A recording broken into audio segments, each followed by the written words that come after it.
Hello student, welcome to history inside. আমি তোমাদের Sovan sir. তোমরা জানো যে কালকে এক ভয়াবহ বিমান দুর্ঘটনা ঘটে গেছে আহমেদাবাদে। তা আমরা আমাদের যে সকল সহনাগরিককে হারিয়েছি তাদের পরিবারের প্রতি তোমার সহানুভূতি জানিয়ে আমার এই ভিডিও শুরু হচ্ছে। দেখো, বিমান যখন দুর্ঘটনাগ্রস্ত হয় বা বিমান যখন দুর্ঘটনার কবলে পড়ে তখন একটা ওয়ার্ড আমরা বিভিন্ন পত্রপত্রিকা এবং নিউজ চ্যানেলে শুনতে পাই যে ব্ল্যাক বক্স। যে ব্ল্যাক বক্স উদ্ধার হলে কি কারণে বিমানটা তোমার দুর্ঘটনায় পড়েছে বা কি কারণে দুর্ঘটনাটা ঘটেছে, পাইলটের কি কোনো ফল্ট আছে না বিমানের কোনো ফল্ট আছে না কার গাফিলতি, সেসব সম্পর্কে জানা যাবে। অর্থাৎ দুর্ঘটনা ঘটার কি কারণ সে সম্পর্কে জানা যাবে। তো চলো আমরা সেইটা নিয়ে আলোচনা করব। দেখো, ব্ল্যাক বক্স মূলত বিমানের সমস্ত কিছু তোমার রেকর্ড করে। তার জন্যই বিমান দুর্ঘটনা হওয়ার পর তদন্তকারীদের প্রধান যে কাজটা হলো সেটা হলো ব্ল্যাক বক্সকে খুঁজে বের করা। বুঝতে পেরেছো? তাই এবার তোমাদের মনে প্রশ্ন আসতেই পারে যে স্যার, এই যে বিমান যখন কোনো বিমান যদি ক্র্যাশ করে প্রচুর বিধ্বংস ঘটে, তাহলে স্যার সব যখন হয়ে যায় ব্ল্যাক বক্স কী করে টিকে থাকে? মনে প্রশ্ন আসছে, বলো। তো চলো সেইটাও আমি তোমাদের উত্তর দেবো। প্রথমে বলি, দেখ, ব্ল্যাক বক্স মূলত কি বিমানের পেছনের দিকে থাকে, অর্থাৎ ওই যে বিমানের টেল যেটা, লেজ যেটা, ওই দিকটাতে থাকে।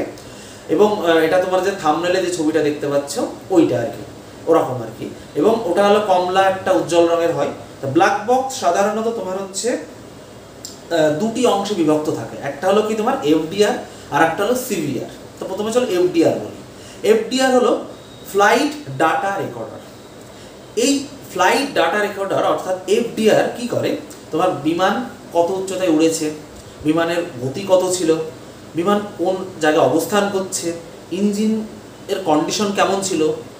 দেখো, বিমানে সাধারণত তোমার কি হয়, একটা ইঞ্জিন বসে গেলে আরেকটা ইঞ্জিন চলে। এই যে আহমেদাবাদে যে তোমার দুর্ঘটনাটা ঘটেছে এয়ার ইন্ডিয়াতে, এটা কিন্তু দুটো ইঞ্জিনই একসাথে বিকল হয়ে গেছিল। সাধারণত সেটা হয় না।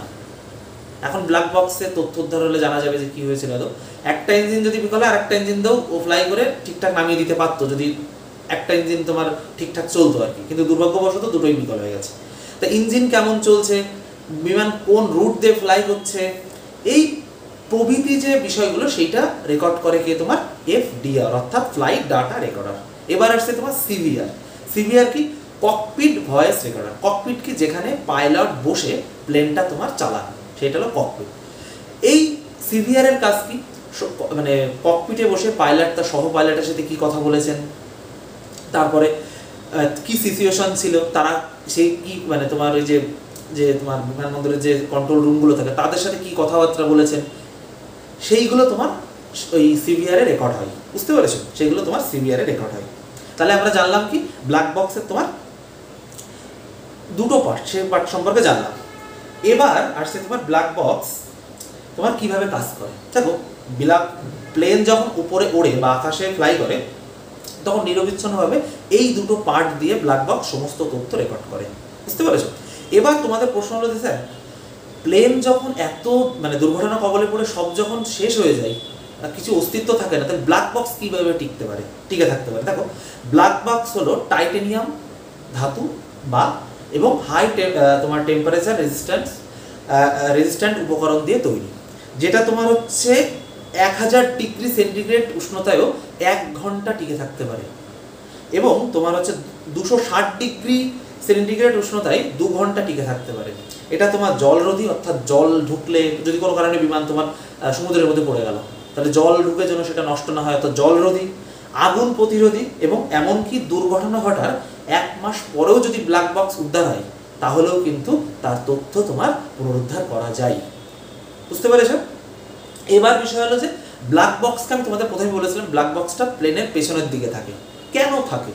দেখো, প্লেন যখন প্লেনগুলো ক্র্যাশ করে বেশিরভাগ সামনের পোর্শনটাই তোমার ক্ষতিগ্রস্ত হয়, পেছনের দিকটা অক্ষত থাকে। তুমি যদি দেখো এই যে এয়ার ইন্ডিয়া যেটা ক্র্যাশ করেছে আহমেদাবাদে, সেটারও কিন্তু তোমার পেছনের দিকটা অক্ষত অবস্থায় আছে, মানে দেখা যায়। তার জন্য কি হয়, ব্ল্যাক বক্সকে তোমার পেছনের দিকে রাখা হয়।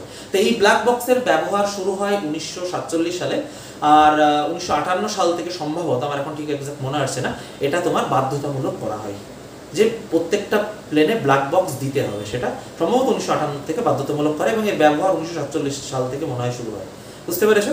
তা চলো আজকে এই অবধি। আর ভিডিওটা কেমন লাগলো অবশ্যই সেটা কমেন্টে লেখো এবং তোমরা আর কোন কোন বিষয়ের উপর ভিডিও পেতে চাও সেটাও কিন্তু অবশ্যই কমেন্টে জানাও। এবং আবারও বলছি, যেসব যারা এই বিমান দুর্ঘটনায় যাদের পরিজনকে হারিয়েছে বা হারিয়েছেন তাদের প্রতি সহানুভূতি এবং শ্রদ্ধা রেখে আমার ভিডিও শেষ করছি। আর এই যে মানে কি বলবো, এই লড়াই আমাদের, তাদের এই লড়াই আমরা সবাই, আমরা সমস্ত ভারতবাসী এইসব মানুষদের পাশে আছি।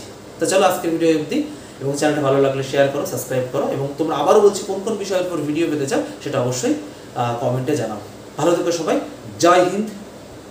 কেমন, চলো।